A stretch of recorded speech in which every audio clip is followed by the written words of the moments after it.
জুলাই গণ অভ্যুত্থানে নিহতের পরিবারের সদস্য আহতদের জন্য সরকারি চাকরিতে কোনো কোটা রাখা হবে না বলে জানিয়েছেন মুক্তিযুদ্ধ বিষয়ক উপদেষ্টা ফারুক আজম। জুলাই গণ অভ্যুত্থানের জুলাই যোদ্ধা ও শহীদ পরিবারের জন্য মুক্তিযুদ্ধ বিষয়ক মন্ত্রণালয়ের গৃহীত কার্যক্রম নিয়ে সচিবালয়ে সংবাদ সম্মেলনে উপদেষ্টা একথা জানান। উপদেষ্টা বলেন, মন্ত্রণালয়ের পক্ষ থেকে গণ অভ্যুত্থানে হতাহতদের পুনর্বাসনের কর্মসূচিগুলো নির্ধারণ করা হয়েছে। সে অনুসারে মন্ত্রণালয় যাবতীয় কার্যক্রম গ্রহণ করবে। এই কার্যক্রমের ভেতরে ফ্ল্যাট দেয়া বা চাকরির কোটা দেয়া এসব বিষয় নেই। কালার এক্সপার্ট, জর্জ স্যাপ এবং মাইল্ড অন হ্যান্ডস টেকনোলজি সমৃদ্ধ অরিক্স ক্রিস্টাল ওয়াশ আপনার লন্ড্রি এক্সপার্ট। পুনর্বাসনের কর্মসূচি আছে। পুনর্বাসন নানানভাবে হতে পারে।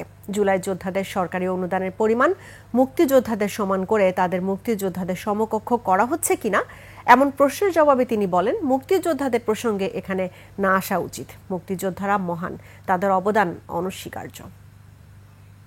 পুনর্বাসনের কর্মসূচিগুলো নির্ধারণ করা হয়েছে। সেই অনুসারে মন্ত্রণালয় যাবতীয় কার্যক্রম গ্রহণ করবে। এই কার্যক্রমের ভিতরে ফ্ল্যাট দেয়া কিংবা চাকরির কোটা দেয়া এইসব বিষয় নাই। পুনর্বাসনের কর্মসূচি আছে।